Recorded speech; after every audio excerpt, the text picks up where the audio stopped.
Entonces, hola a todos, bienvenidos a la clase número 21 del curso. Hoy día vamos a seguir viendo un poquito lo que habíamos estado viendo la clase pasada, pero de ahora desde otro enfoque. El enfoque obviamente va a ser todavía seguir optimizando nuestro código para que se ejecute todo un poquito más rápido.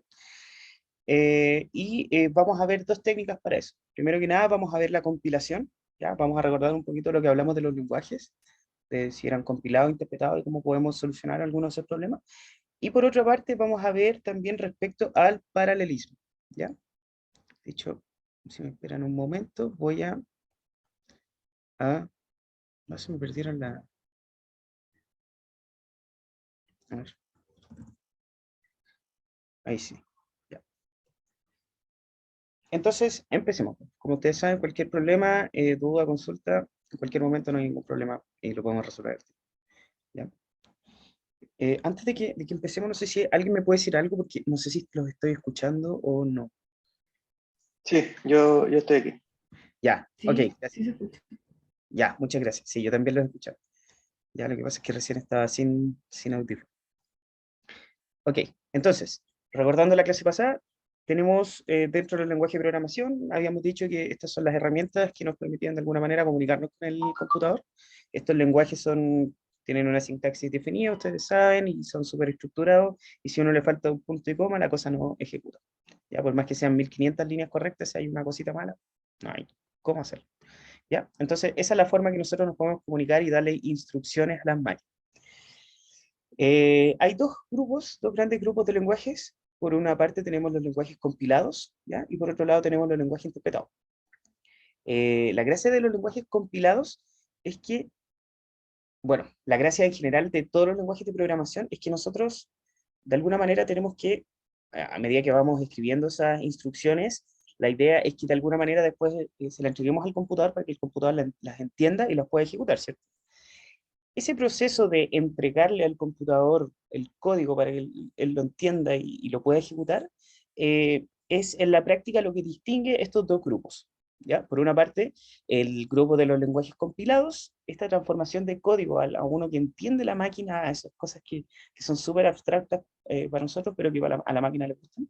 ¿Ya? Esa transformación se hace antes de ejecutar el programa. ¿Ya? Y eso es lo que se le conoce como compilación.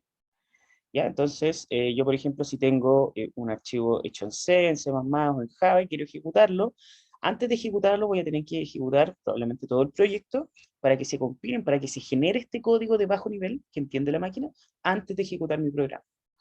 La diferencia fundamental con el lenguaje interpretado es que esa transformación no se hace antes, sino que se hace en el momento que se va leyendo la línea de código. Y esto hace en parte, como habíamos visto en la clase pasada, que nosotros podamos hacer, por ejemplo, esta cosa. Hola. ¿Ya? Entonces, fíjense que en este momento de acá nosotros no tuvimos que compilar nada antes de ejecutar esto, sino que ejecutamos en el mismo momento en el que nosotros mandamos a ejecutar esta celda, ¿cierto? Entonces, en este momento se interpretó esto, por eso se llama intérprete, se interpretó y se convirtió en lenguaje de máquina, que la máquina finalmente puede entender e interpretar, ¿ya? Entonces, esa es fundamentalmente la diferencia. Y dentro de las cosas Profe, ¿ese lenguaje es el binario? es que hay varias interpretaciones, o sea, hay varias etapas intermedias, en verdad. Uno, por ejemplo, cuando se transforma este lenguaje interpretado de Python, por ejemplo, se genera una cosa que se llama bytecode, y este bytecode es como una cosa intermedia que es parecido al código assembler, que se puede ejecutar rápidamente, pero todavía no es una cosa que realmente entienda un transistor. O sea, finalmente tú tienes transistores abajo y en algún punto tú tienes que transformar eso como, claro, a lenguaje binario y en la práctica ahí ya no, se deja de entender bien lo que tú estás haciendo, ¿ya? Entonces son varios procesos Ya, en verdad de transformación de código, ok, gracias. ¿ya? Ya, entonces, ¿en qué estamos? Ya, el tema de la principal diferencia que habíamos dicho son estas dos, ¿cierto? Que la compilación puede optimizar el código, eso es bien interesante. En cambio, los lenguajes interpretados no se optimiza el código. ¿Ya? Y eso es porque cada vez que yo voy ejecutando una línea de código, yo voy transformándola a este lenguaje intermedio, este bytecode que puede ser interpretado después por el procesador. ¿ya? Y el otro es que puede detectar errores en el código en el momento de la compilación, y en este caso no puede hacer eso. Entonces esas son las dos principales diferencias. Y lo que vamos a ver a continuación va a ser una librería que nos permite, de cierta manera, hacer este recuadro de acá, pero en un lenguaje interpretado. O sea, es decir, podemos en la práctica compilar ciertas zonas de nuestro código, ¿ya? Sin necesidad de que nuestro lenguaje sea compilado, sino dentro de un lenguaje interpretado. Y eso es lo que hace Numba, ¿ya? No sé si lo habrán escuchado alguna vez o no a los participantes de esta clase. Yo no, nunca.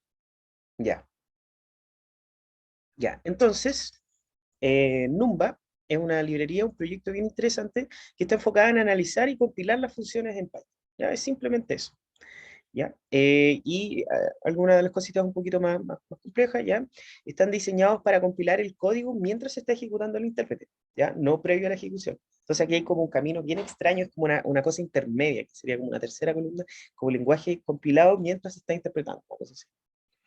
¿Ya? Y dentro de, bueno, hay varias herramientas muy similares a esta, y estos se llaman compiladores just in time, o JIT, esta cosa que tenemos acá. Bueno, y Numba permite compilar funciones individuales, eso es lo que habíamos visto, usando una máquina virtual de bajo nivel, ya que en general estas cosas son como un poquito detalles un poco más técnicos que en verdad a nosotros no nos interesaría mucho, ¿ya? Pero la gracia de esto es que inspecciona las funciones de Python, y las intenta compilar usando esta capa intermedia, este LLVM, ¿ya? Y transforma a código C, que es el código que ya derechamente puede entender el procesador. ¿Cómo hacemos esto? Simplemente hay que agregarle un decorador @JIT antes de definir una función. Lo vamos a ver un poquito más adelante. Y para mostrar el efecto de esta cosa, lo que vamos a hacer va a ser calcular el valor de pi usando el método de Monte Carlo. ¿Ya? Si no lo conocen. Nosotros empezamos, bueno, definimos el área de un cuadrado, ¿ya? Y lo que hacemos es también definir cómo se define el área del círculo con respecto al área del cuadrado. Entonces, fíjense que aquí hay un círculo azul y un cuadrado rojo, y lo que queremos calcular es este pi. Entonces, ¿qué es lo que hacemos? Definimos el área del círculo, ¿ya? Que es pi r cuadrado, ¿cierto? Entonces, nuestro radio por pi, dividido por el área del cuadrado, que el área del cuadrado viene, como este es el radio, es 2 veces el radio al cuadrado, ¿cierto? Este de acá por este de acá. Entonces, ¿qué es lo que queremos despejar finalmente? Pi. Y pi sería 4 por el área del círculo partido en el área del cuadrado. Y ahora la idea es que, ¿cómo nosotros estimamos el área del círculo, básicamente esta proporción, el área del círculo dividido por el área del cuadrado? ¿Cómo nosotros podemos estimar eso? Y lo que vamos a hacer, imagínense que nosotros definimos una caja, tenemos una cajita, ¿ya? Y empezamos a tirar monedas dentro de la cajita, ¿ya? Entonces las monedas empiezan a caer dentro de la cajita, ¿ya? Y nosotros dibujamos un círculo. Entonces contamos todas las monedas que caen dentro del círculo, ¿ya? Y decimos que ese es aproximadamente el área del círculo, y contamos todas las monedas que cayeron dentro del cuadrado, ¿ya? Que en verdad es la que cayó dentro del círculo y dentro del cuadrado, ¿ya? Y esos son los puntos que están en el cuadrado. Entonces, en nuestra caja, todos los puntos de acá va a ser algo representativo del círculo, y todo lo que esté dentro del cuadrado, la del cuadrado. Y a través de esta fracción de veces que nosotros tiramos nuestra moneda, por 4 vamos a calcular el valor de pi, ¿ya? Es un método relativamente sencillo para poder aproximar el valor de pi. Entonces, para ver el aumento de rendimiento, gracias a la compilación, vamos a usar 3 implementaciones distintas. Vamos a primero la de Python, después una de NumPy, y por último una de Python con NumPy. Aquí es lo que se supone que estamos viendo ahora. ¿Se entiende el método para estimar pi? Sí, yo por lo menos lo entendí. Ya, muchas gracias. Ya, Profe, entonces, ¿esta clase está subida? no, todavía no está, Ya. todavía no está arriba. Sí. Ya, ok. Sí, debería haberla subido un poquito antes. Ya, entonces, primero entonces con Python, ya, vamos a calcular pi. ¿Y qué es lo que hacemos? Vamos a empezar, vamos a decir, por ejemplo, que vamos a tirar ¿cuántas monedas? 10 millones de monedas, ¿ya? Y por cada moneda vamos a generar una posición de caída aleatoria, simplemente una distribución uniforme, X, y si, bueno, y obviamente X y Y van a estar en el rango del 0 al 1, ¿ya? ¿Y qué es lo que decimos? Si la cantidad de, o sea, perdón, si esta fórmula que da la posición dentro del círculo es menor que uno, no sé si se acuerdan de esta fórmula que en la práctica podía diferenciar si algo estaba dentro o fuera de un círculo, ¿cierto? De radio uno. ¿Ya? Si esta es menor que uno, entonces implica que la moneda que acabo de tirar cayó dentro del círculo, o sea, es decir, cayó dentro de esta zona. Entonces, en ese momento indico que sumo uno. ¿Por qué? Porque en este momento ya No entendí el if. el if, ya. Este if, mira, en este momento no me acuerdo muy bien por qué pasa esto, esta fórmula en particular, ya, pero había de lo que me acuerdo de las clases de cálculo, ya, esta fórmula indica si el punto que yo acabo de generar, x y y, está dentro o fuera de el círculo que yo estoy generando acá. ¿Ya? Entonces, si está dentro, si es menor que uno, entonces sumo una al contador de veces que la moneda cayó dentro del círculo. ¿Ya? Y en el caso contrario, simplemente no hago nada y después divido, por ejemplo, la cantidad de monedas que cayeron dentro del círculo con respecto a todo dividido por 4. ¿Ya? Eh, echémosle un vistacito a Wikipedia. ¿Ya? Entonces, círculo. Es que esto no es. Parece que era porque es como una cónica, ¿no? Está escrito como la eh, fórmula que tiene puesta. El x cuadrado más y cuadrado. sí, claro, Porque se dividían por el radio al cuadrado. Eso. acá. Ah, En- claro, la hipotenusa era El 1. radio, claro. Sí. Mm, Entonces, si es ah, menor que uno, es que el radio es menor que uno. Entonces, mm, estaría cayendo adentro. ya entendí. muchas gracias. Está muy Eso, buena esa gracias. explicación. Muchas gracias. Ya. Oye, entonces ejecutemos este modo, este experimento. ¿Ya? Vamos a tirar entonces a hacer la simulación de millones. Y fíjense que da aproximadamente 3,14 y después ya ahí se empieza a distorsionar. No es tan bueno tampoco. Si empezamos a aumentar la cantidad de ceros, vamos a tener una aproximación un poquito mejor. ¿Ya? Y también tenemos esta función timeIt de la clase pasada, que lo que en la práctica nos permitía hacer era medir, me parece que eran 10 millones de veces la ejecución de esta función y calculamos, y eso lo hacemos 7 veces. Entonces, la gracia de eso es que podemos calcular tanto un promedio para esas 7 pasadas como también una desviación estándar para las 7 veces que se ejecuta esto. ¿Ya? Parece que esto le puse muchos ceros quizás.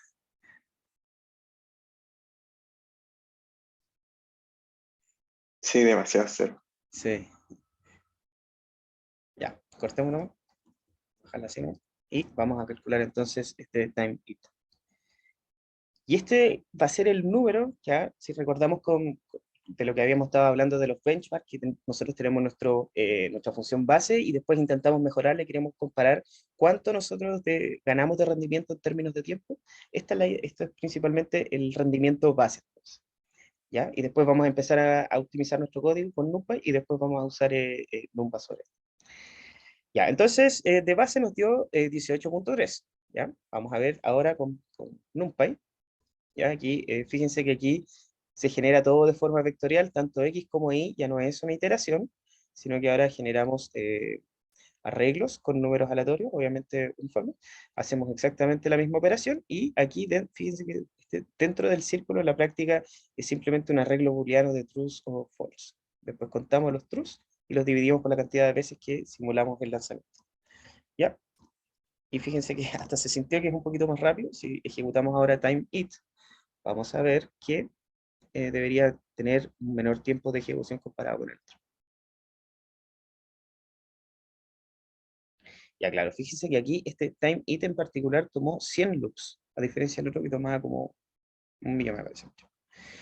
¿Ya? En este caso de acá, entonces, ¿cuánto se demoró? Se demoró 1,71 milisegundos. Fíjense la tremenda diferencia de rendimiento entre Python solo, ¿ya? Python sin ninguna modificación y NumPy.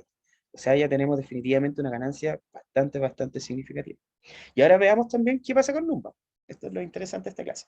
Y para que nosotros ejecutemos con Numba, lo que vamos a hacer, vamos a tomar la misma función que hicimos en Python, ¿ya? Fíjense que es exactamente la misma. Y acá lo que vamos a tener es que vamos a ponerle este decorador, ¿ya? Este arroba con lo que viene acá, se llama decorador, que en la práctica modifica a la función, es una función que modifica la función, ¿ya? Y aquí le damos este parámetro no Python para que compile a C, ¿ya? Vamos a ejecutar esto, ¿ya? Y vamos a medir entonces el tiempo de ejecución. ¿Ya? Y fíjense que este se demoró 605 microsegundos. O sea, prácticamente menos de la mitad que se demoró el original que teníamos acá. ¿Ya? Y aquí ya definitivamente vemos una prueba de que efectivamente la compilación hace que sea el código mucho más óptimo que incluso ejecutarlo con NumPy. ¿Ya? Incluso es más, de hecho ustedes pueden también compilar NumPy y NumPy. Eso es bien interesante también. Y aquí tomamos entonces la misma función que teníamos arriba implementada con NumPy, ¿ya? Y también le ponemos de nuevo este decorador para que compile. Ejecutamos esto. Y entonces vamos a medir. Hay un detalle bien interesante mientras se calcula esto. Hay un detalle bien interesante que hay que tomar en cuenta. Y es que esta compilación tiene un costo asociado, ¿ya? Tiene un costo asociado en el sentido de que la primera ejecución tiene que compilar este código. O sea, es decir, tiene que generar este código base que es obviamente mucho más óptimo, pero ese tiene un costo asociado. Si ese costo asociado es mayor a lo que ustedes van a ganar en rendimiento, entonces no vale la pena usar NumPy, perdón. Si va a definitivamente dar un incremento del rendimiento, entonces ahí sí vale la pena usarlo. Eso finalmente lo van a tener que decir ustedes en el momento que estén ejecutando. ¿Ya? Entonces los resultados de TimeMix, 805 microsegundos en promedio. Fíjense que se demoró un poquito más que la operación con for, usando solamente Python. ¿Ya? Y aquí esto es como un poco contraintuitivo, ¿cierto? Porque tenemos asociado que en un país las operaciones son más eficientes, ¿ya? Entonces se supone que esto debería dar un poquito más, pero en la práctica no es necesario que sea así el caso, ¿ya? Entonces aquí finalmente, dependiendo de la operación que hice uno, depende de ustedes saber si cuál opción van a ocupar igual, ¿ya? Entonces, ¿se entiende hasta acá este punto? Sí, Ya. Otro detalle interesante es que esto de acá hace que las iteraciones en la práctica sean más rápidas. Pero vamos de nuevo con lo mismo. Si el algoritmo está mal diseñado, si ustedes recorren, no sé, hacen una combinación de todos con todos, con todos, con todos, imagínense que la cantidad de veces que van a tener que tirar va a ser de todas maneras extremadamente grande. Entonces, una cosa es optimizar el código, que es lo que estamos haciendo ahora, y por otro lado es optimizar el algoritmo, y eso tienen que verlo un poquito con más calma y entender bien cuál es el algoritmo que está diseñado correctamente para su problema. ¿Ya? pero profe, por ejemplo, yo podría programar, no sé, un entrenamiento de una red neuronal con Numba y voy a estar haciendo que el entrenamiento sea más rápido, No. Lo que ¿no? pasa es que, claro, lo que pasa es que ahí intervienen muchas otras variables que también son las cosas que vamos a ver un poquito más adelante. Por lo general, todas estas frameworks de redes neuronales están implementados para usar la GPU, ¿ya? Que es también lo vamos a ver un poquito más adelante, pero es como un computador con miles de GPUs dentro del mismo computador. Entonces, ¿qué es lo que pasa? Esas librerías no necesitan compilación porque por debajo ya traen sus propios archivos que están compilados específicamente para cada una de las GPU. Y eso hace que sean mucho más eficientes que si nosotros las compiláramos con esto. ¿Ya? Entonces, este código solamente en principio serviría, o esta optimización, digo, solamente serviría cuando nosotros estamos ejecutando una CPU. ¿Ya? Ya, De- ok. Ok, de todas maneras, ahora que me acuerdo, si uno va en un va, eh, aquí en la documentación, creo que ahora traen también un método para usar la GPU. Sí, claro, aquí está. Numba para GPU. Entonces quizás también aquí de soporte para que tú puedas también de alguna manera usarla con la GPU y optimizar también tu código para que se use de forma más óptima. Bueno, Ya, ok. Sigamos entonces. Y una cosa muy importante es que Numba solo compila código de Python y también tiene compatibilidad con NumPy, pero absolutamente nada más. Si nosotros intentamos compilar, por ejemplo, un data frame, ya miren, en este caso, este código es muy sencillo, y genera un data frame, le suma 1 y le calcula la covarianza. ¿Ya? Entonces, vamos a ver aquí cuánto se demora en promedio, ¿ya? Con 1000 loops. Vamos a ver que se demoró 403 milisegundos, más o menos 21. Y si nosotros intentamos compilar esto, nos va a decir que la compilación falló porque no entiende, ¿ya? Aquí bla, porque no entiende use pandas, ¿ya? O sea, es decir, no entiende qué es lo que nosotros estamos, con lo que estamos trabajando acá dentro, ¿ya?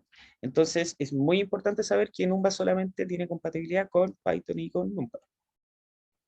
Y de hecho, fíjense que el tiempo de ejecución, 403 con respecto a este, 459 aumentó. Bueno, tenía que apretar eso. ¿Ya? Entonces, hasta aquí con NumPy, ¿ya? Si en general, la regla general de esto, si ustedes están ocupando NumPy y están ocupando Python solo, si quieren probarlo y quieren optimizar un poquito el código en respecto a la velocidad que se hace cada iteración, pueden probarlo y ver si mejora o no mejora el tiempo. ¿Ya? Es simplemente esa la regla que uno podría seguir. Ya. Entonces todo bien, ¿cierto? Hasta acá terminamos con esta parte y empezamos la siguiente. ¿No hay dudas? ¿No? todo bien por mi lado. Ya, gracias. El siguiente punto que vamos a ver en esta clase va a ser el paralelismo, ¿ya? Y aquí vamos a ampliar mucho más, y se fijan acá esta barra, porque queda harta clase acá. Entonces, hay que hablar muchas cosas como teóricas, en el sentido de que vamos a ver la idea que hay detrás del paralelismo, y después vamos a hacer un poquito de práctica y vamos a ver cómo hacernos eh, para nosotros, cómo va a ser el paralelismo. O sea, la práctica nosotros no vamos a tener que implementar algoritmos súper complejos en paralelismo, sino que probablemente siempre queramos procesar datos de forma paralela. Y hay muchas librerías que nos ayudan a eso. Entonces, el paralelismo, ¿qué es esto? Simplemente se basa en el uso de múltiples unidades de cómputo de manera simultánea. Eso es lo que hay que tener en cuenta. Entonces, en este caso de acá, fíjense en esta parte de la imagen, nosotros tenemos un programa, ese programa tiene instrucciones, ¿ya? Y si nosotros lo ejecutamos solamente en un procesador, esto se ejecuta de forma secuencial. O sea, ejecuto la primera instrucción, la segunda, la tercera, la cuarta, ¿ya? Y todo eso se ejecuta solamente en un procesador.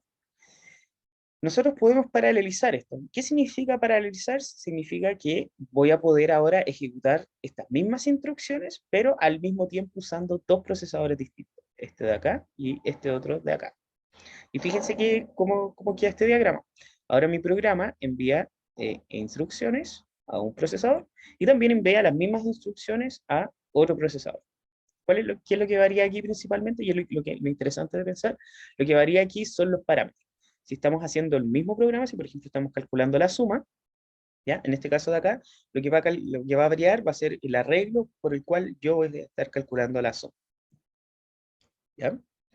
Obviamente eso no siempre es así y en otros casos, por ejemplo, eh, este puede ser un programa totalmente distinto a este. ¿Ya? Este es simplemente un caso en particular aplicado a los datos.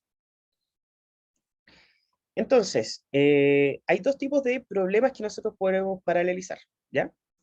Los data parallel son los primeros, y estos también se conocen como perfectamente paralelizables, y son los casos en el que nosotros tenemos problemas que podemos separar sin que haya como un problema de interconexión entre los distintos procesos, ¿ya?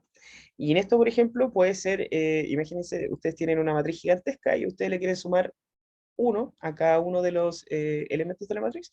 Entonces, ¿qué pueden hacer ahí? Pueden hacerlo de forma paralela, de modo de que ustedes, por cada elemento de la matriz, le asignan un procesador y ese procesador es el que le suma 1 a ese elemento y después guarda el resultado.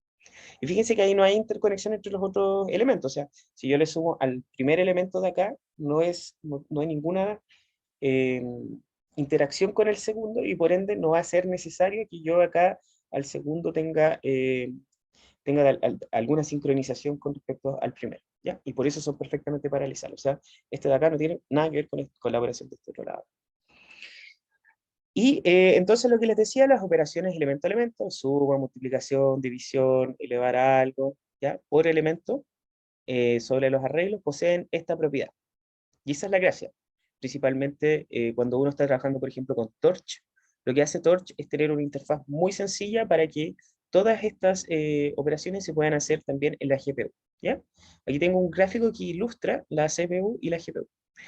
Por una parte, y aquí un pequeño paréntesis, por una parte la CPU es un cómputo, o sea, no es un computador, es como un conjunto de núcleos de procesamiento, ya puede ser también uno, como el computador antiguo, pero en general ahora son varios, ya, y este conjunto de núcleos que tenemos acá, de procesadores, va a permitir, eh, va a permitir usar su capacidad de cómputo, perdón, para resolver solamente una tarea a la vez, ¿ya? O sea, aquí vamos a poner una tarea, otra tarea, otra tarea, otra tarea. ¿Cuál es la gracia? Fíjense que aquí hay muy pocos procesadores, y si por ejemplo nosotros estamos operando con una matriz, no sé, de 900 por 900, esto va a ser relativamente lento, ¿cierto? Porque cada procesador va a tener que operar no sobre cada uno de los elementos, sino que va a tener que ir turnándose para procesar esto de forma más rápida, ¿ya? Entonces eso puede ser definitivamente un problema. ¿Cuál es la gracia de los cores de la CPU? Es que son extremadamente rápidos, o sea, son muy, muy, muy poderosos y tienen mucha más funcionalidad que otros cores que son más chiquititos, ¿ya? Por eso son pocos, porque son extremadamente poderosos, extremadamente maleables, en general pueden procesar tareas que no necesariamente sean data parent. Por el otro lado, nosotros tenemos la GPU, y la GPU lo que es en la práctica son muchos procesadores. Fíjense aquí, cada uno de estos cuadraditos verdes representa un procesador distinto, y son procesadores muy especializados, muy pequeños, con muy poco poder de cómputo cada uno. Pero ¿cuál es la gracia? Que para sumar uno necesitamos gran poder de cómputo como estos de acá. Estos son tremendos, como habíamos dicho, y son muy poderosos. Estos de acá son muy débiles, pero pueden hacer esas operaciones matemáticas que nos permiten acelerar la computación. Entonces, en el caso que yo quiera usar, que yo quiera, por ejemplo, sumar uno a una matriz de 900 por 900, lo ideal sería que yo ocupara una GPU con respecto a la CPU. Si yo quiero ejecutar todo el código de este notebook, vamos a tener que usar la CPU porque esta es la que nos permite hacer cosas mucho más complejas, ¿ya? De hecho, de lo que yo tengo entendido, no sé si habrá cambiado ahora, esto no pueden ni siquiera procesar los if, son solamente unidades de cálculo matemático, ¿ya? Ahora quizás esto está un poquito más nuevo los de ahora y ahí quizás pueden hacer operaciones un poquito más complejas, ¿ya? Entonces, esa es la diferencia entre la CPU y la GPU. ¿Cuándo vamos a querer usar GPU entonces? Cuando tenemos este tipo de problemas, data parallel o perfectamente paralizado. ¿Cuándo vamos a usar la CPU? En el caso siguiente que vamos a ver ahora, ¿ya? ¿Se entiende la idea de esto y en general la diferencia entre CPU y GPU? Sí. ¿Y quién es el que decide qué tareas le asigna a la CPU o a la GPU? Uno mismo, ¿ya? Cuando tú, por ejemplo, creas un arreglo en Torch, tú le puedes pedir que a Torch que ese arreglo lo mande a la GPU para que la GPU sea la que ejecute las tareas sobre el arreglo, Ah, ya. ¿ya? El mismo caso con CubeI, que es otra librería también que permite usar este tipo de soluciones para poder usar la GPU sobre arreglos. Por defecto, obviamente, todo se ejecuta en la CPU. ¿Ya? Eso es bien interesante también. Ya, ¿todo bien, cierto? ¿Sí? ¿Sí? Ok, siguiente punto, entonces son las tareas task parallel, que no son obviamente paralelizables, ¿ya? Y en general, estas son las tareas complejas que nosotros queremos hacer de forma paralela. No sé, por ejemplo, yo quiero analizar distintas imágenes al mismo tiempo, entonces yo voy a tener una función grande, supongamos que tengamos una función grande que tiene distintas subrutinas dentro de esta, y cada una de esas voy a tener que ocupar un core de la CPU, ya, o sea, es decir, uno de estos, para poder analizar la imagen. Entonces voy a analizar la imagen acá, acá y acá y acá, por ejemplo. ¿Cuál va a ser la gracia? De que una imagen en la práctica es un arreglo y todas las operaciones que yo quiera hacer punto a punto o elemento a elemento, voy a poder hacerlas en la GPU. Pero en general, la regla general es que si yo quiero hacer el análisis completo de la imagen, voy a tener que usar un core completo para poder lograr este, el análisis completo. Y supongamos que tenemos un if y elsa dentro. Todas estas cosas tienen que estar dentro de un core más complejo por separado. ¿Ya? En general, comúnmente estas pueden tener comunicaciones, o sea, es decir, podemos tener variables que se comparten entre las distintas tareas, y eso es un tema súper complicado, ¿ya? Y el problema de los datos compartidos es que quitan eficiencia, ¿ya? ¿Y por qué? Porque hay que usar métodos de sincronización que vamos a ver un poquito más adelante. Pero en general la cosa se ve de este estilo, ¿ya? Tenemos memoria, procesador, y memoria compartida. Entonces, esta de acá es una tarea, ¿ya? Y esta tarea tiene acceso a todas las otras variables y así sucesivamente. Entonces, este de acá tiene acceso a todas estas de acá y este de acá, que es otra tarea por separado, también tiene acceso a esta memoria de acá. Este modelo de computación paralela se llama threading o pro- eh, digamos, programación paralela con hilos. ¿Ya? Y los hilos son finalmente los que tienen memoria compartida y procesos con memoria distribuida que posee esto. ¿Ya? Entonces, los threads. Los threads era como lo que estábamos diciendo recién, ¿ya? Supongamos que esta espiral de acá lo que está representando realmente es un procesamiento cualquiera, ¿ya? Distinta cantidad de instrucciones que modifican ciertos datos. Entonces, fíjese la diferencia entre estas dos imágenes.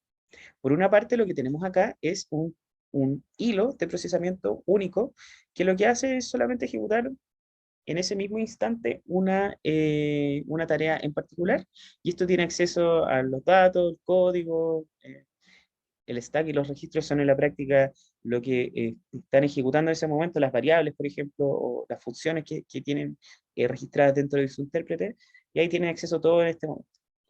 Cuando tenemos hilos distintos de procesamiento, tenemos distintas tareas que se están ejecutando en paralelo, ¿ya? Y la gracia de esto es que tienen tanto registros como stack distintos. O sea, es decir, aquí las funciones y los datos que se establezcan dentro de este hilo son totalmente distintos a este de acá y a este de acá. Pero nosotros además podemos tener memoria compartida, que es esta memoria que nosotros tenemos acá, de la cual nosotros podemos, a partir de los tres threads, podemos acceder y modificar. Esa es una forma de programación en paralelo que probablemente es un poquito la más básica que tenemos. ¿Ya? El problema, ¿sí? ¿Podría dar un ejemplo, Pablo, de eso? Ya. Cuando tú ejecutas Chrome o VS Code, por ejemplo, o en general cualquier programa en Windows que tenga, o en tu sistema operativo favorito, que tenga una interfaz gráfica, esa interfaz gráfica no tiene solamente un hilo de procesamiento, sino que tiene varios hilos al mismo tiempo. ¿Y por qué? ¿Ya? Supongamos, por ejemplo, que voy a entrar al VS Code de mi computador para que lo veamos. Y entonces estoy entrando acá, ¿cierto? Y está cargando las cosas y todo el cuento. Ya. Entonces, imagínate que yo, por ejemplo, lanzo una operación tremendamente pesada acá. O sea, por ejemplo, dentro de esto de acá, dejo ejecutando, no sé, acá, por ejemplo, dejo haciendo algo en esta cosa de acá. ¿Ya? Entonces, por ejemplo, queda escribiendo para siempre A acá.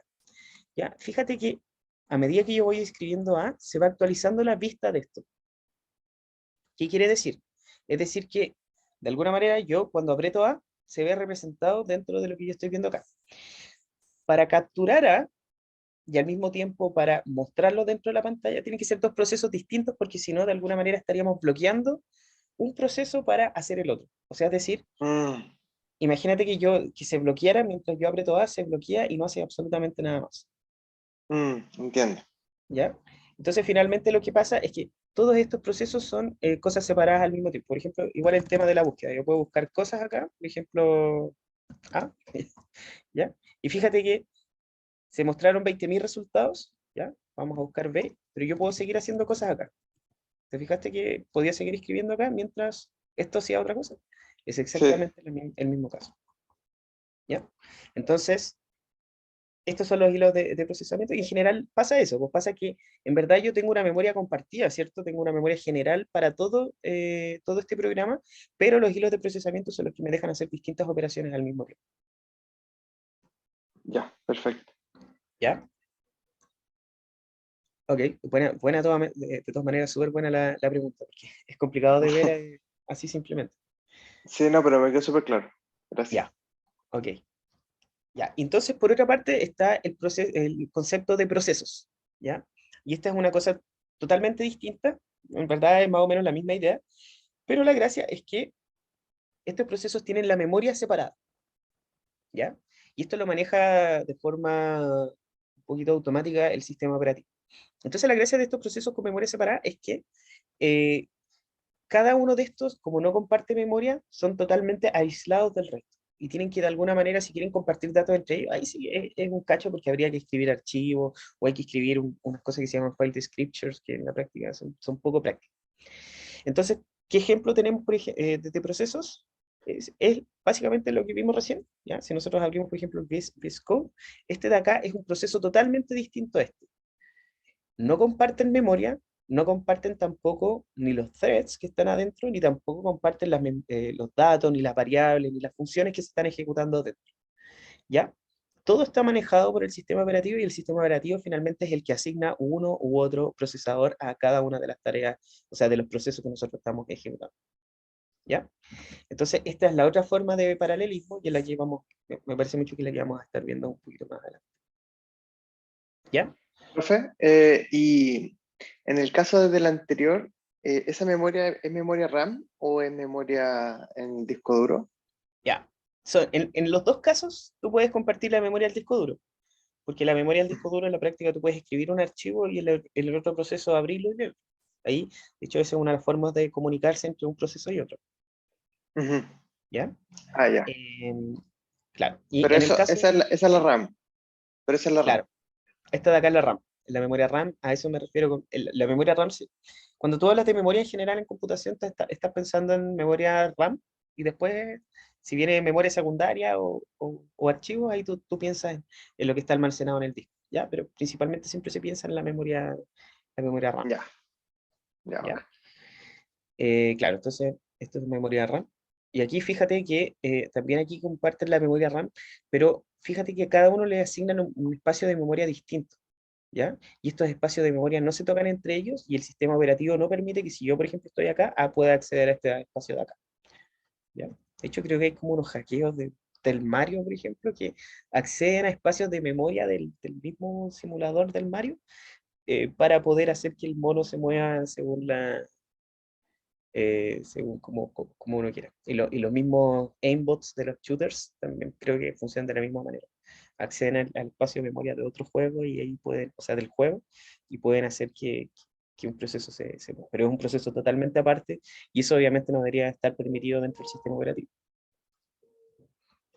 ¿Ya? Bueno, Entonces, sigamos.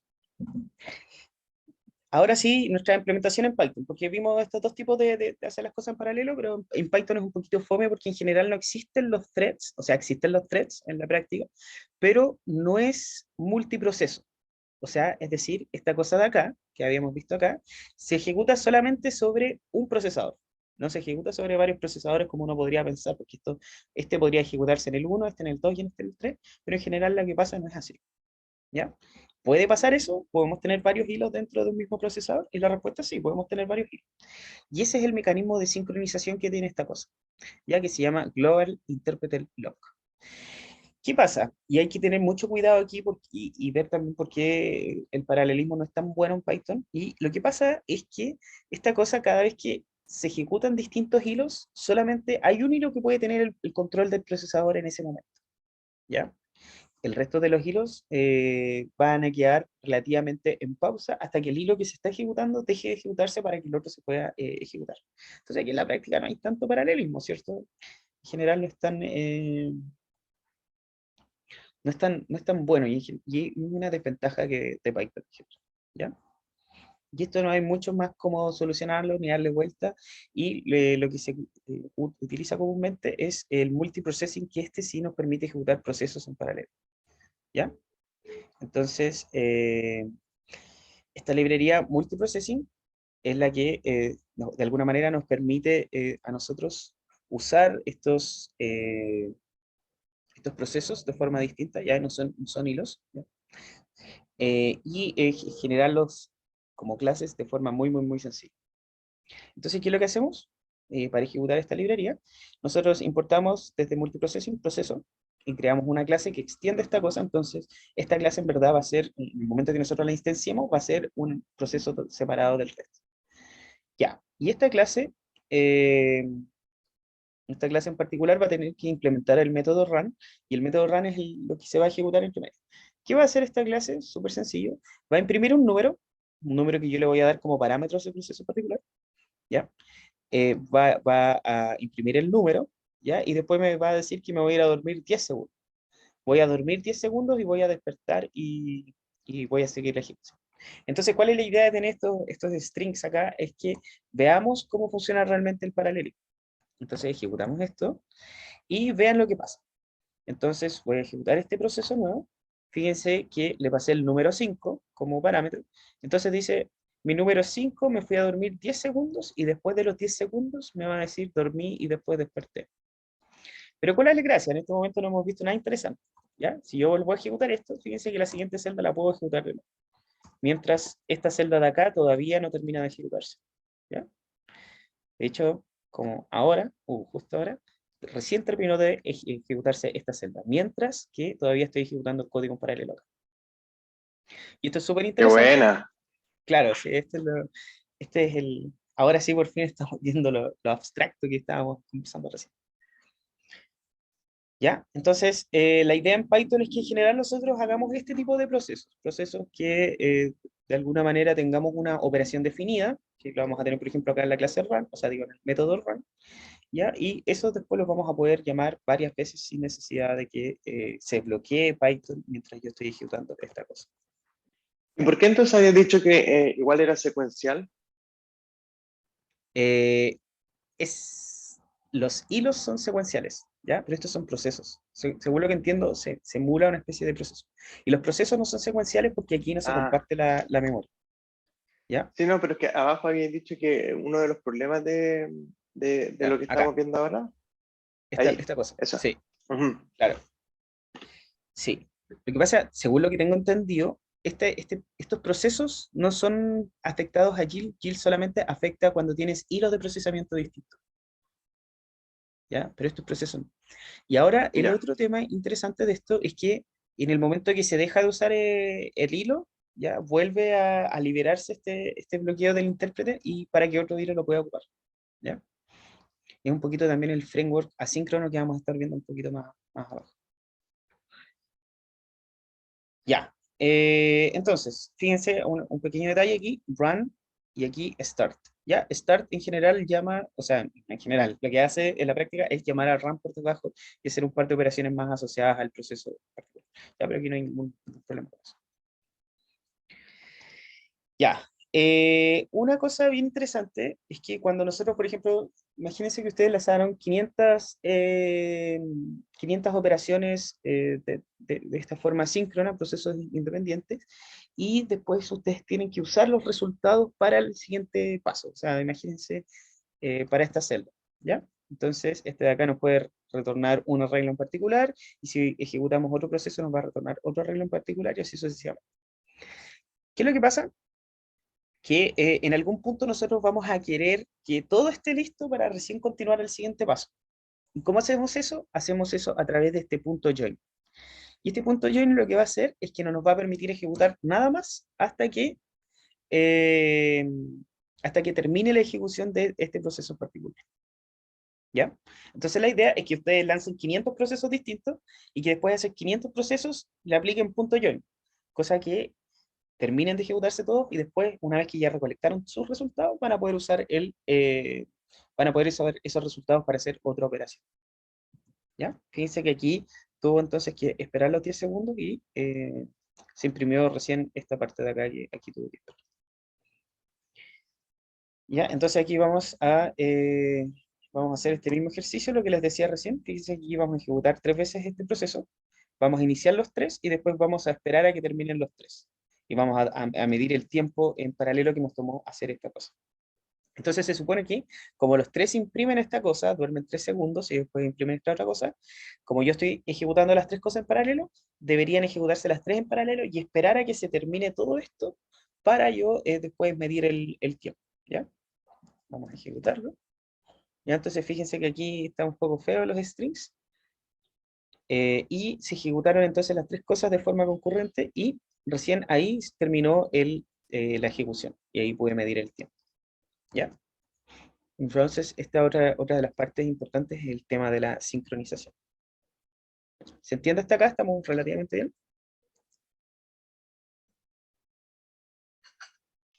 ¿Sí? Sí, sí. Ok. Ya, un ejemplo particular de esto que puede ser bastante interesante es leer N archivos. Si, por ejemplo, yo tengo 500 imágenes y quiero leer las 500 imágenes de forma paralela, entonces yo inicio 500 procesos paralelos y tengo que, obviamente, esperar a que todos terminen y eso lo hago en punto join. Ya una vez que todos terminan, entonces tengo todos mis data frames, todas mis bases de datos cargadas y con eso ya puedo empezar a trabajar. Ahí también unas clases que son un poquito más sencillas de ocupar, ¿ya? Y aquí vamos, desde este punto de acá, en general no se ocupa mucho estos procesos independientes, salvo que ustedes estén diseñando software o otras cosas, incluso aún así es bien extraño ocupar estas cosas. Lo que se ocupa comúnmente es o pool o job-lib, que es una cosa que vamos a estar viendo un poquito más abajo, ¿ya? Entonces, pool en general es un helper muy sencillo que en la práctica nos permite que a nosotros una función, ¿ya? La convirtamos a esta cosa un poco paralela, ¿ya? La ejecutemos de forma paralela. Entonces, ¿qué es lo que estamos hablando aquí en general? Nosotros vamos a hacer un pool, ¿ya? De tres procesos, o sea, es decir, vamos a generar tres procesos distintos. ¿Y qué vamos a hacer acá? Vamos a ejecutar un map. Fíjense que el map es muy parecido a lo que habíamos hecho antes, y ese map le vamos a pasar la función y le vamos a pasar el arreglo.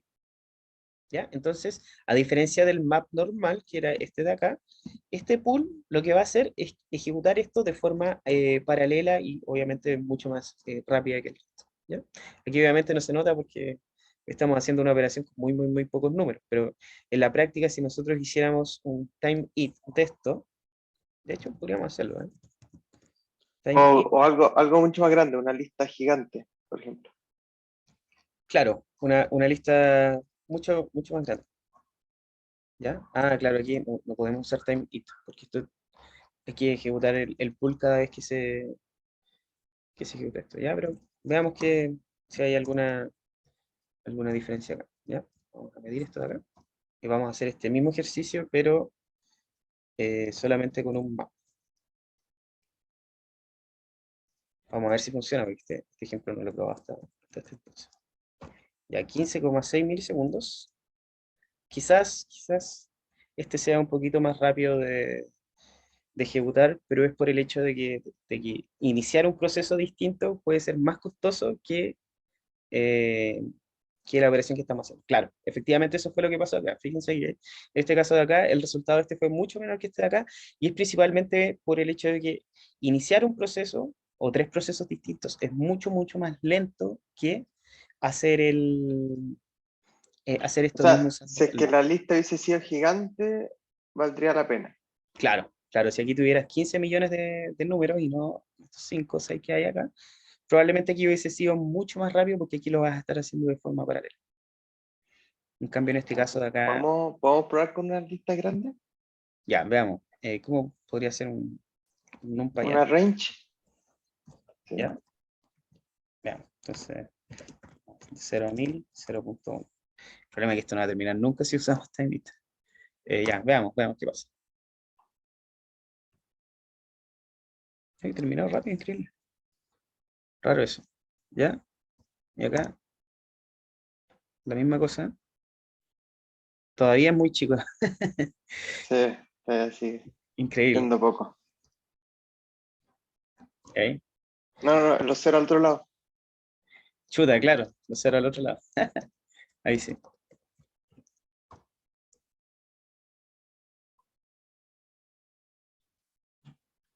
Que son mayores. Ahora, Yo acá ahora tengo, creo que 8 procesadores, podrían probarlos con 8, a ver si existe una mejora de rendimiento. O sea, hay gente que en verdad esto es como un poquito...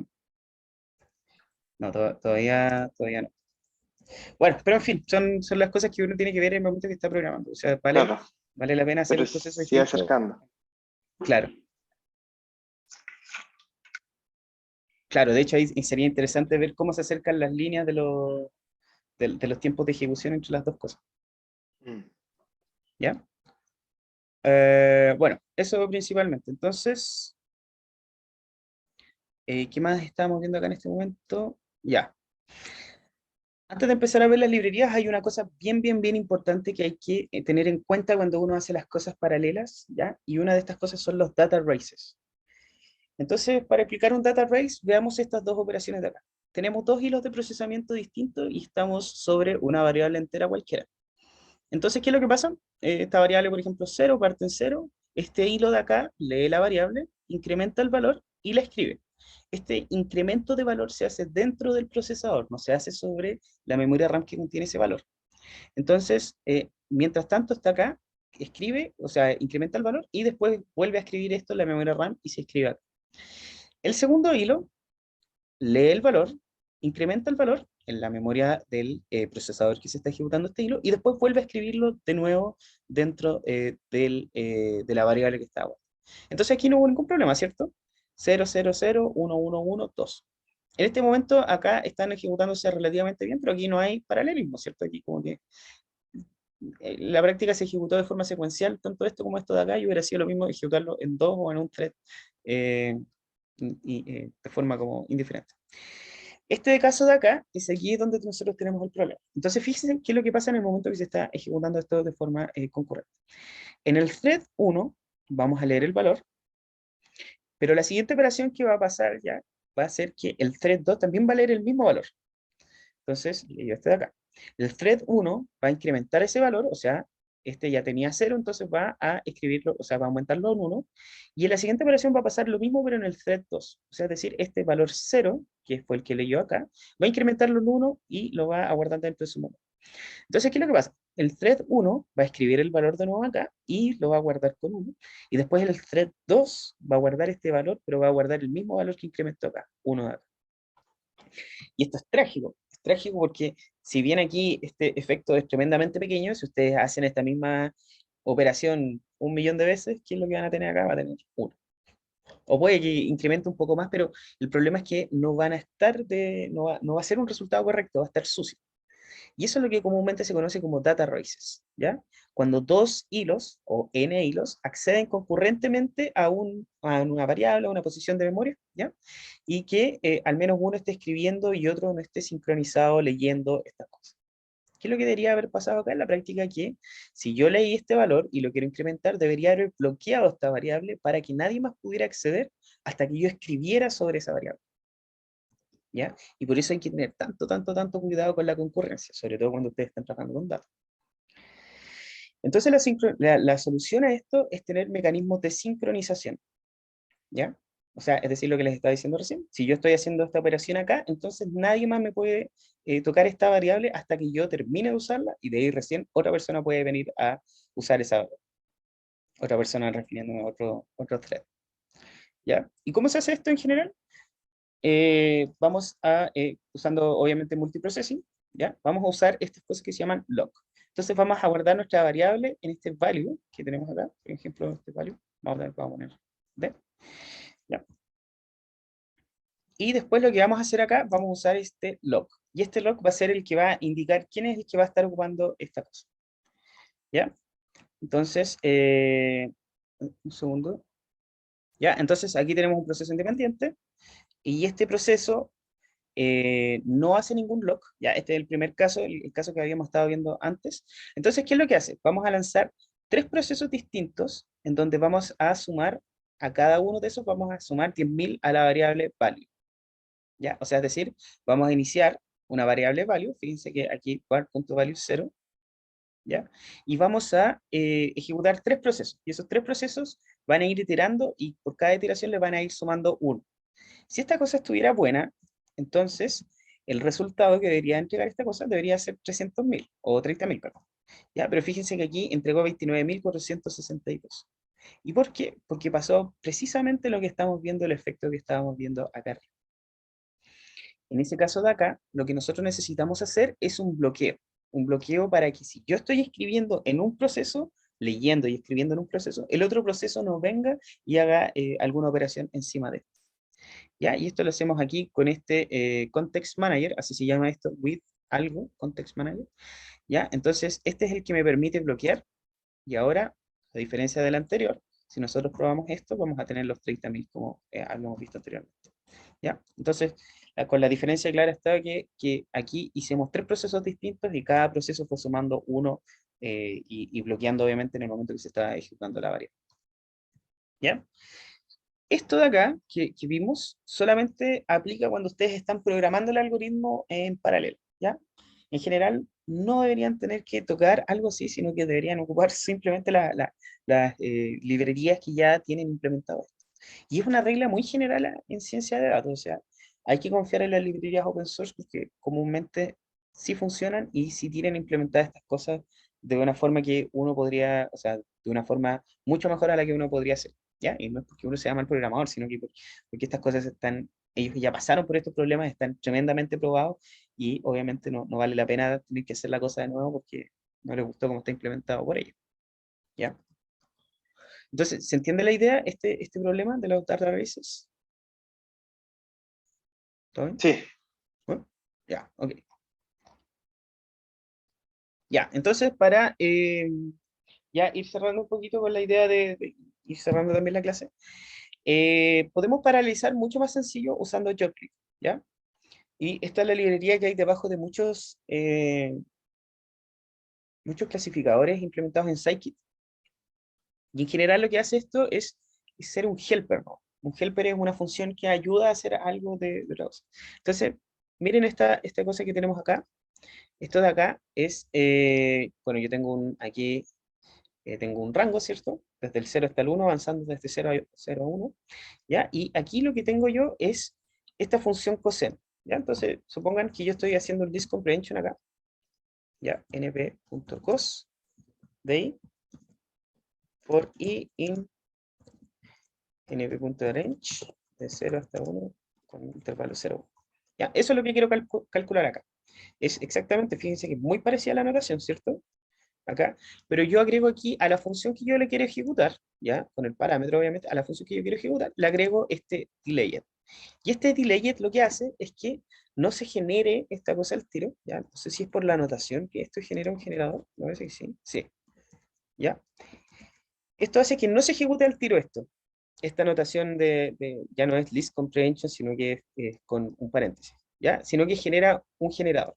Y el generador, como habíamos visto en la clase pasada, lo que hace es que no se generan todos los elementos al tiro, sino que voy haciendo un next, y ese next es el que me está pasando constantemente las cosas que voy generando, que en este caso van a ser estas cosas de acá. Ya, entonces tenemos esta cosa que es muy parecida a las list comprehensions, y esto yo se lo paso a este helper de acá, que es el parallel. Entonces, este paralel, yo le indico la cantidad de trabajos que quiero hacer de forma simultánea, y eso yo le paso esta cosa similar al list comprehension. Entonces, ¿qué es lo que pasa? De forma interna, va a tratar de ocupar todos los cores y va a ejecutar la función que yo tengo dentro de este delay eh, sobre cada uno de los argumentos que están acá. ¿Ya?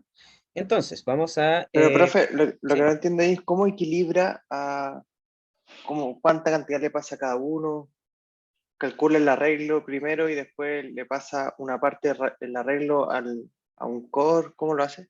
Claro, todo de forma interna. Cuando uno, bueno, esa es la gracia también de usar esta librería, pues, hacer como todo esto un poco de forma interna y un poco desconocida también por nosotros. ¿Ya? Entonces, finalmente lo que uno especifica esto es el número de trabajos que se van a ejecutar, que en el caso del menos uno es de forma o sea, automática, es decir, para tratar de ocupar todos los que puedan.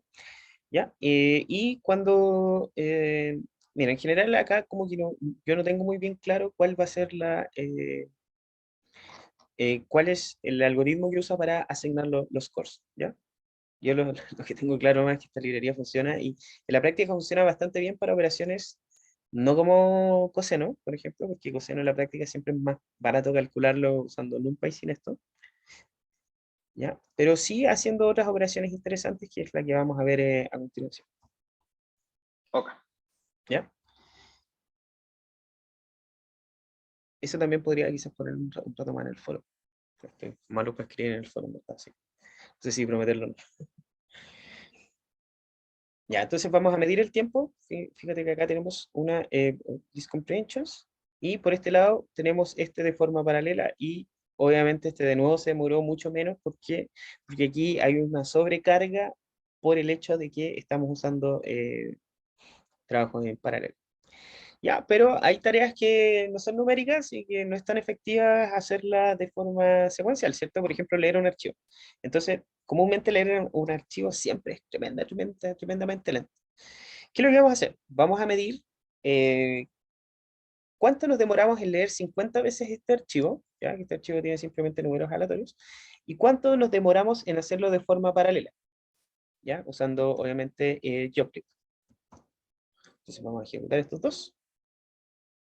Vamos a ver cuánto se demora haciéndolo de forma síncrona, que es esta parte de acá, y después la paralela, ¿ya? Entonces la forma síncrona en general se demoró 1,61 segundos por cada una de las ejecuciones en promedio. Y este de acá se demoró 624 milisegundos. Y ahora sí, por fin vemos los efectos del paralelismo. Sobre las tareas pesadas, lo más común es que hacerlo de forma paralela sea más rápido que hacerlo de forma secuencial. ¿Ya? Y aquí tenemos una muy buen ejemplo. Ya, ¿se entiende hasta acá, cierto? ¿Sí? Sí, está acuático. Claro, hay otros frameworks más, ¿ya? Por ejemplo, acá están las corrutinas, ¿ya? Las corrutinas no las vamos a ver porque se usan en general para hacer software, desarrollo web, en fin, no son tan importantes para nosotros, ¿ya? Pero en la práctica, ¿qué es lo que pasa? Tenemos tres tareas, verde, azul y naranja. Cuando es síncrona, vamos a ver que se ejecuta de esta manera. Así va el tiempo avanzando, termino la primera, termino la segunda, termino la tercera. Cuando tengo hilos de procesamiento o tengo procesos distintos, las tres se van a ejecutar al mismo tiempo y el tiempo que va a tomar va a ser bastante pequeño. ¿Verdad? Aquí la visualización no acompaña mucho, sino que deberían haber sido esta, y después la azul acá y después la naranja acá. Y el tiempo debería ser muy corto. El modelo asíncrono es otro modelo distinto al anterior, en que también se ocupa solamente un core, ¿ya? Pero la diferencia está en que las tareas se pueden pausar entre ellas. Entonces, por ejemplo, si esta tarea de acá está, por ejemplo, esperando datos que le lleguen de la web, yo voy a decir, ya, voy a esperar nomás, termino, espero un ratito y dejo libre el procesamiento para que otra tarea pueda tomar. Entonces la otra tarea va a tomar el control del procesador, va a ejecutar sus cosas y esta tarea va a decir, ya, aquí tengo que esperar también, así que dejo libre para que alguien más la ejecute. Entonces pues voy a ejecutar esa, voy a terminar de ejecutar la verde, y después como se terminó de ejecutar la verde, voy a ejecutar la naranja. Es decir, aquí voy a ejecutar otra tarea más, y así sucesivamente. Entonces la idea es ir liberando, a medida que yo voy esperando, voy liberando los recursos para que otra tarea vaya tomando el control del procesador. ¿Ya? ¿Y por qué se usa más en desarrollo web o de software? Es porque comúnmente cuando yo quiero hacer una petición a un servidor remoto, esa petición me va a tomar, no sé, por ejemplo, 200 milisegundos. Pero son 200 milisegundos que el procesador podría haber ocupado en hacer otra cosa, por ejemplo, en mostrarme alguna otra cosa en la página web o calcular otro gráfico, qué sé yo. Entonces la idea es que no me bloquee eso porque yo estoy haciendo, estoy esperando, digo, la respuesta del servidor. ¿Ya?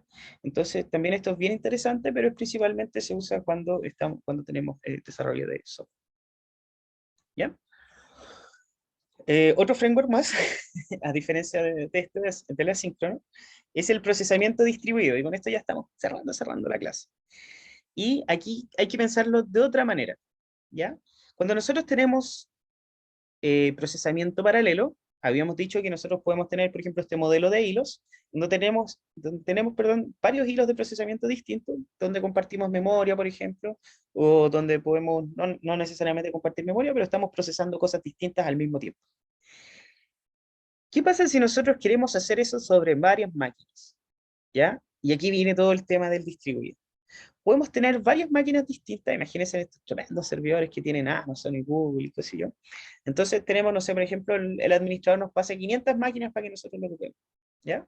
La idea obviamente no es que nosotros en las 500 máquinas ejecutemos esto así escribiendo el script de Python para que se ejecute en su parte, sino que, y obviamente también separando los datos para que se ejecuten cada uno de forma separada. ¿Ya? Ahí hay que programarlo todo a mano, ¿cierto? Si nosotros no tenemos ninguna herramienta para esto, ¿ya? Y las herramientas para procesamiento distribuido son en la práctica los que permiten hacer este tipo de cosas. Nosotros le pasamos, por ejemplo, un solo gigantesco data frame y esta cosa se encarga de distribuirlas sobre todas las máquinas. Y todas las máquinas obviamente pueden también al mismo tiempo ser paralelas, ¿ya? Y tener todas las ventajas de ser paralelas, pero al mismo tiempo, como van a ejecutarse sobre varias máquinas distintas, podemos tener aún más poder de procesamiento de forma simultánea, ¿ya? Y esto es lo que se conoce como procesamiento distribuido también, computación de alto rendimiento y este tipo de cosas, ¿ya? Hay varios frameworks, Dask, Ray, por ejemplo, son ellos, y en general Dask es uno de los primeros que salió, un poquito complicado usarlo, pero en general este permite hacer todas las operaciones, por ejemplo, de los data frames y de los arreglos de forma distribuida, o sea, es decir, ejecutándolos sobre los distintos computadores que nosotros tengamos disponibles. ¿Ya? No lo vamos a ver porque lamentablemente el presupuesto del curso no alcanza para tener muchos computadores. ¿Ya? Y la gracia de esto es que, en general, ¿cómo esto? Mimics, como imita de alguna manera, hace mímica de las librerías que nosotros conocemos, ¿cierto? De Pandas, de NumPy, y son reemplazos que uno puede llegar y ocupar nomás simplemente. ¿Ya? Entonces, fíjense que aquí es exactamente el mismo código, pero con la diferencia que aquí se usa Task y acá también, y aquí se ocupa Pandas y ¿ya? Pueden encontrar mayor información acá. Y lo último, ahora sí, ya estamos terminando, es las otras opciones. Obviamente no, Dask no es el único software ni para paralelismo, ni tampoco para computación distribuida. ¿Ya? Para computación distribuida también está Ray, ¿ya? Pueden hacer clic acá, pueden ir ahí y ustedes pueden encontrar esta página acá. También para computación sobre la GPU, tienen esta librería CuPy, ya vamos a ir viéndola paso a pasito. Y esta de CuPy en la práctica es NumPy, pero de forma tal que puede hacer un puente muy sencillo para poder usarla sobre la GPU. ¿Ya? Entonces, fíjense que la práctica es la misma interfaz que tiene NumPy, ¿ya? Pero solamente que ahora puede, de forma muy sencilla, ejecutarse sobre la CPU, ¿ya? Y el único problema de estas cosas es que comúnmente son muy complejas de instalar, es más el tiempo que uno se demora en instalarlas que nos vale, ¿ya? Está Rapids, ya, veamos primero Modin. Modin es en la práctica un data frame hecho para que funcione de forma distribuida, o sea, la idea es que esto mejore mucho el rendimiento de Pandas, ¿ya? Sin necesidad de que ustedes usen Dask o usen otra cosa con más configuración, sino que simplemente tienen que cambiarlo, como ahí dice. Fíjense que ahí se comenta Pandas y se pone import modin.pandas a SPD, ¿ya? Y en la práctica es un reemplazo general para Pandas que incluso dentro de los mismos computadores prometen, de los computadores que uno tiene obviamente, prometen aumentar el rendimiento del funcionamiento de Pandas. Y el último que vamos a ver es Rapids, que este en general es una librería que salió hace no mucho y tiene varios módulos para funcionar con las GPU de NVIDIA, ¿ya? Tiene,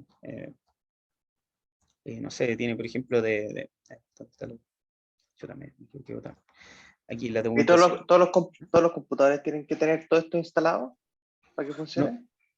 ¿cómo todo esto? ¿A qué te refieres?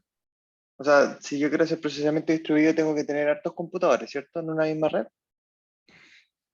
Claro, ¿o no no? sé no sé si O es necesario que... lo hace dentro del computador. Es que tú puedes tener esto dentro de tu mismo computador y ahí tú puedes tener varios procesos distintos, en general también optimizar eso de esa forma, ¿ya? Ah, ya. Pensé que era como No, con múltiples computadores, múltiples máquinas. con Dask, sí, y con Ray me parece que también. Esa es la idea de estos, de que Ya. finalmente tú te ejecutes sobre muchos computadores distribuidos, ¿ya? En general, Ah, ya. el cómo no lo tengo muy claro, ¿ya? Y yo creo que no es necesario que estén todos dentro de la misma red, sino que tú puedes tener máquinas arrendadas, por ejemplo, a Amazon, y las vas ejecutando ahí y después recolectas los resultados, Ya. ¿ya? Ok. En cambio, estas de acá, por ejemplo, Rapids y Modin en general son más centradas, y CuPy son más centradas en mejorar el paralelismo de tu mismo computador. ¿Ya? O sea, si yo quiero después, o sea, si yo tuviera servidor en Amazon, yo tendría que escribir con este tipo de librería. Claro, de hecho Dask Ya. me parece que es como aquí el santo grial, ¿ya? O sea, en la práctica después todos los otros frameworks se basan en Dask, porque Dask igual es bien bajo nivel, entonces todos los otros frameworks se basan en esto, ¿ya? Ok. Ahora, yo lamentablemente no tengo mucha experiencia usando computación distribuida porque en la práctica todos los problemas que resuelvo se pueden resolver dentro de un mismo computador. Pero yo me imagino que Claro. usando, sí, usando, por ejemplo, datos astronómicos, digo, de moléculas, probablemente sea muy poderoso esta parte de acá, Mm. ¿ya? Entonces, bueno, ahí hay varias opciones y en general hay una, me parece que este es el link que les había dejado, que aquí comparan Dask, Ray, Modin y otras cosas, ¿ya? Aquí hacen con un cuadro resumen y también las cosas que son compatibles, ¿ya? Así que eso, hasta aquí estamos y con eso terminamos la clase de hoy día y en general ya terminamos la sección, la unidad digo, de optimización de código, ¿ya? Así que con eso yo creo que estamos listos.